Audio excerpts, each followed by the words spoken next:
Hi, and welcome to Live with OAIB, a conversation where we discuss critical HR challenges that leaders are facing today. We use our 40 plus years of experience in HR, consulting, and executive coaching to go deep on topics that are top of mind, but not often avoided. Thanks for joining. Good afternoon. My name is Tawana Bagwad. I am the CEO, Master Coach, and Principal Consultant for OAIB. I am a visionary who believes in the power and promise of equity, and I help organizations become places where everyone has a deep sense of belonging. I cut through the background noise and coach individuals and groups, but especially leaders, to make a mindset shift starting with them being their authentic selves, aligning with their purpose, and being rooted in their own personal power. I would say my superpower is helping people become aware of their blind spots so that they can put the oxygen mask on themselves and then make others feel safe, heard, and inspired.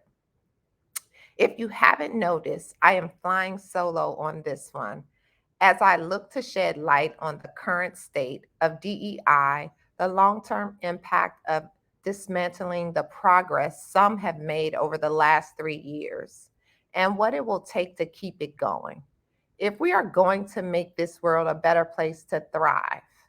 So, thank you for joining me today. Excuse me. A question was posed to me by one of my trusted white friends. He said, "What has been happening within organizations with DEI over the last 3 years?" To be quite honest, I paused and then said, "Not enough." Before I give my opinion, let me share what I am hearing from organizations. Some we have supported and others we have not. Most would say over the last 3 years, they feel like they are making progress overall. And here's why. They say things like, hey, we got DEI listed as one of our corporate values. We have a high level of commitment through the organization, especially at the C suite level. There is high investment, meaning support, resources, funding, etc. People are saying that they believe that the companies are putting their money where their mouth is. And it's starting not to feel so performative. But the progress, I would say, is in pockets. And these pockets of progress or have exposed us at different levels of the organization's weakness. And I would also tell you that some seems to be surprised. So for example, if the C-suites are on board, supportive, one may believe we got it going on, so let's go. But only to realize the gap is at the director or middle management level. Case in point, here's a pocket, and it's normally due to lack of alignment. And therefore, we see that director, middle management level are not being held to the expectations that their senior management or C suites have given them. And therefore, there's a lack of holding people accountable. Now, on the flip side, where middle management and below are bought in and ready for a change, I would tell you we've seen the C suite or upper management truly being the glass ceiling. And in this case, I would tell you that the board is not holding them accountable. Whatever the scenario is, I would tell you the pockets are real, right? And as a result of that, there's a lack of progress due to real accountability. It truly is missing. Now, I would tell you, I really wish we would have had this part figured out by now, right? Accountability is one of the most critical elements for DEI to be truly embedded into the organization. To change the culture is to change the behavior. We must have accountability at every level. Just one example of why we clearly have more work to do.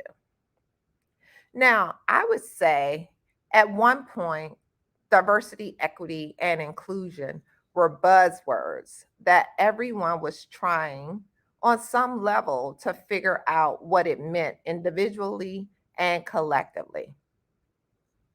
So, what does it really mean? What does diversity, equity, and inclusion really mean? Let's break it down in its simplest terms, starting with diversity. I would tell you diversity in a nutshell is about valuing differences, but the way it lives in our organizations is more of a check the box. Do we have one or two of each kind? More like going into a candy shop and getting a variety of sweets. You have a rainbow coalition. Looks nice, but more for show because you have no real plan to maintain or retain the talent nor create an effective, inclusive organization. Excuse me. What about equity? Again, in its simplest terms, it's about access and opportunity. Now, stay with me on this one. Leveling the playing field, as they say. I don't mean the old definition to make the situation equal for everyone when I speak of leveling the playing field with an equity lens, is what I'm referring to give each person what they need to thrive, not just strive. So, for example, it looks like giving a person of color a pair of binocular glasses, right? Or bifocals because they are farsighted, but giving their white colleague single vision glasses because their vision is slightly blurred. That is equity. Everyone having what they need, not the same thing, so that they can see clearly. This level of playing field allows everyone the access and opportunity to bring the best version of themselves versus trying to use something they don't need or expected to be appreciative that they got something. Something. That is why equity is so important in this work. Now, let's talk about inclusion, which is about helping people feel respected, valued, welcomed, and a sense of belonging. So one would say, okay, Tawana, but what does that really mean?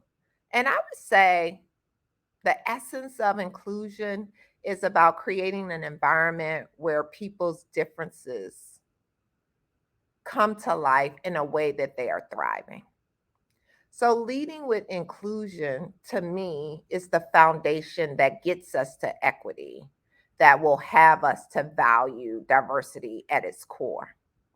So, here's the deal, what I know about inclusion is it's not, right, having a culture of perfectionism that enforces binary thinking or even defensiveness according to white supremacy culture. There are many tenets that are talked about in this book, but at the root is a mindset or mentality of dominant over minority.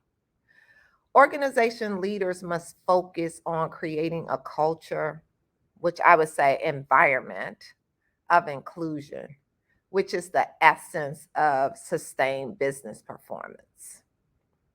So now that we've laid the basis for what DEI is and is not, how we have benefited from it, I would tell you that I believe that there is a mindset shift around DEI.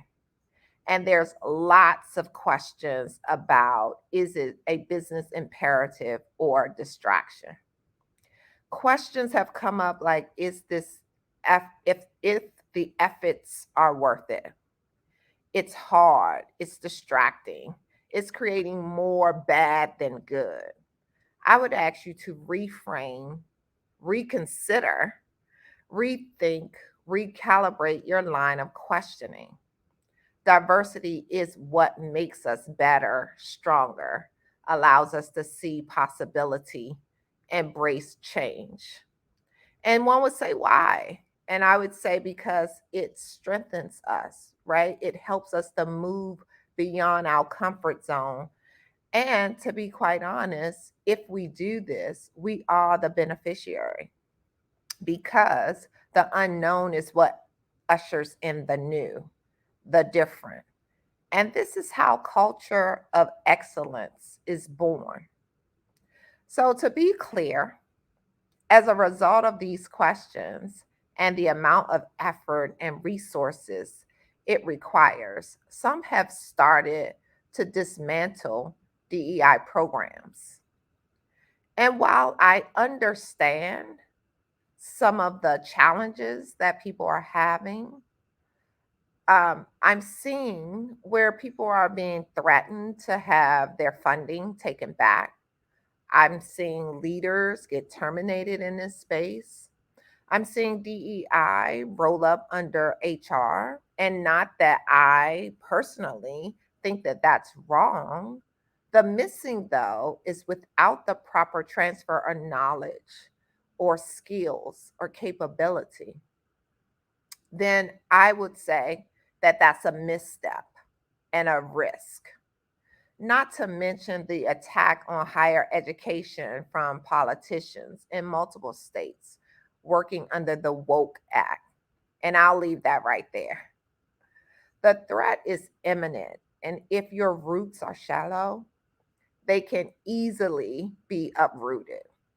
I understand that most leaders are unsure what to do given the normal, that's not so normal, business challenges. For example, hybrid workforces, high rate of attrition, budget cuts, restructure, pandemic or not, right? Recessions lurking.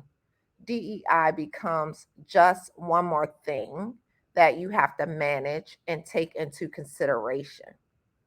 But what I would tell you is all of those challenges that I just mentioned that most organizations, if not all, are facing, DEI programs have the power to help you navigate and become a better versions of yourselves as individually and as a collective. But I want to caution leaders, organizations, and those alike that it will be one of the biggest mistakes you will make to stop or dismantle your DEI efforts versus doubling down. Because you cannot unring this bell. Between the impact of social justice movements and the COVID pandemic, it created a tremendous sense of urgency. Employees are no longer afraid to be vocal as to the inequities and frustrations in society that are showing up in the organization. And as a result, I would tell you that employers need to make DEI a mission critical priority for all. And if it is not, you are out of touch with what the needs are of your organization, let alone society. There is not a lot of options for a business as usual these days. And the way that it's living now is that it's showing up as an anti DEI movement that have now made this acronym dirty. So I would ask us to think about ways that we can rethink about how to approach DEI, right? And I will also encourage us to reassess the needs of the organization and the influences of the organization. And as you are doing that, there is a transformation that's on the verge of coming to life. And as you know, these things are difficult, they're hard. And what they are requiring of leaders and organizations. I don't believe that we have given enough investment into seeing these things through. But what I will say is I'm encouraging organizations to think about what your organization needs, to understand the power dynamics in your organization and how can you begin to shift them. I would encourage you to redefine what privilege is, because that is at the root of why most organizations have not made progress. And you may say, Tawana, what do you mean by that? And what I mean by that is there is just a natural expectation of the dominant culture to be given, to have an expectation, to not work, look at things the way those of a minority in your organization would. I would also ask you to think about, why is this so? And let's get up under that. Because at the root of it is there's a mentality of loss. Excuse me. What I mean by that is if the dominant culture challenges something that they believe is unjust, inappropriate, not beneficial to themselves as an individual or to the organization as a collective, they have a natural outlet to just speak. Versus there could be a common agreement among their peers that may be in the underrepresented or group that would never consider speaking on such things because their concern would live as being labeled as angry, not a team player, disruptive, although they may have the same opinion as their dominant white counterparts. Now, here's where the fear comes in at, because the fear of retaliation, although our dominant culture may feel the same, it's not to the degree or the extent, meaning that the fear of retaliation for a person of color leads directly to having one to believe that their livelihood is going to be impacted, meaning loss of job, loss of opportunity. And although those things exist in the backdrop, to do anything that would trigger them to become dominant into their minds will have them to back away, cower down, versus that's not what we see with the dominant culture. And I felt the need to just spend some time there because I want to help the leaders to understand that although there are like minded minorities and dominant, right, people in the organization, the lived experience is very different. And I'm hoping that leaders will hear this conversation and think about lived experiences and how it can be the same thing happen, but it lives very differently depending on your privilege, depending on the power dynamics in the organization, depending on what one leader may be tolerant of versus another. These conversations become so critical because we've done over the last 3 years assessments. How ready are we to understand engagement, the culture, the smell of the place? We've done focus groups, right? We've assessed, we've done focus group, we've trained, we've coached. And I hear people giving up, saying, we've done everything we possibly could.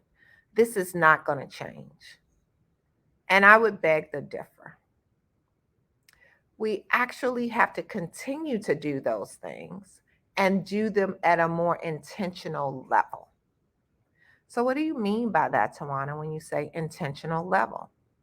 I mean that we need to be specific now around our goals and objectives and what are we trying to accomplish. And then we need to be clear about Here's the expectation, regardless of what level you are in the organization.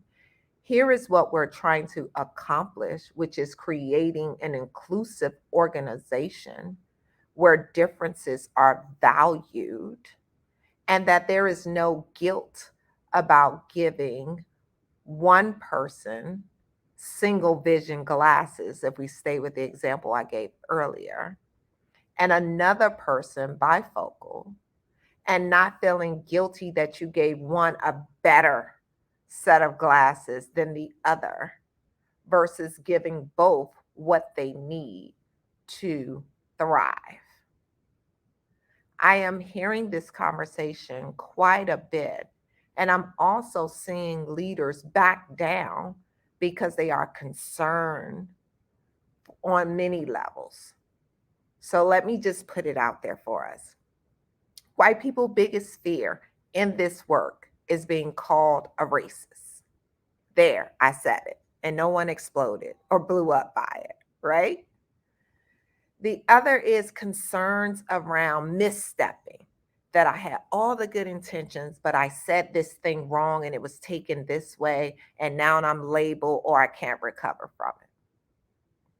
And I would say, welcome to the world of the minority who's been faced with being labeled, misrepresented for some people, entire work life or life in general. And now that you have that experience, let's build off of it. Let's take a step back and do some internalizing. Like, wow, is that what that feels like? I never want to be at the source of that. So, how can I become an ally? How can I sponsor? How can I mentor? How can I coach?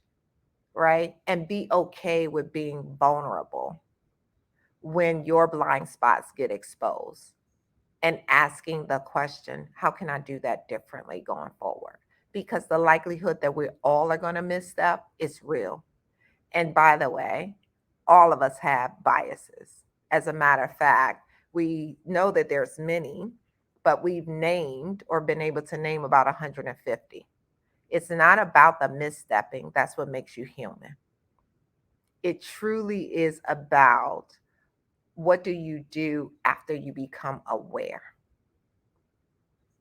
And humility, vulnerability is so critical. So as we think about how can we support the organization? What can we do to keep these diversity programs from being dismantled? Leaders, please take into account that this work is critical. It is needed for us to support and usher in what the next generation of leaders can and will do if we set the course for them now. So we must continue to be intentional about providing resources to this work. And we also must exercise patience because this will be critical. There is no quick fix to this work. We have years of discrimination, prejudice, stereotypes that have played out in society and the workforce. We built organizations, industries around these biases, microaggression, blind spots, you name it. So, for us to really affect change, we're going to have to partner and lock arms with HR, with DEI experts, with leaders, right? With organizations that will allow for us to see a true shift in the power dynamics, a redefining of privilege, and shedding white supremacy tenants. I know that was a lot and a handful, but I would say to you, I am here today to just encourage that we continue the effort that is required to bring about a change in our organizations that will ultimately change our world and the society that we live, and give our young adults an opportunity to potentially live in a world where differences are truly valued, where people have a sense of belonging, where people can bring their authentic selves. And not by any means because it's perfect, but because these things that we speak of should live as human rights. I should have the right to go into any place and be respected, treated as an equal, which is a human being, right? And so it may sound like, I'm on a cloud nine, or that's wishful thinking, Tawana. But I actually believe that if we do the hard work now, if we lay the foundation now, that our efforts would be the springboard to what will make this world, our organizations, a better place.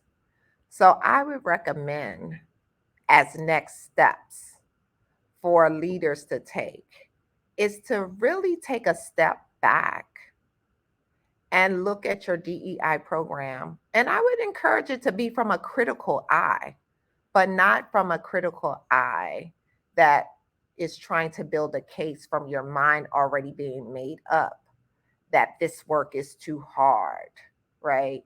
That this work isn't worth the effort. And instead of wearing your leader hat, put your human hat over top of that. And then begin to have real conversations around what's our next steps. What are we hearing from our organization? What will make the best inclusive organization that therefore is more productive?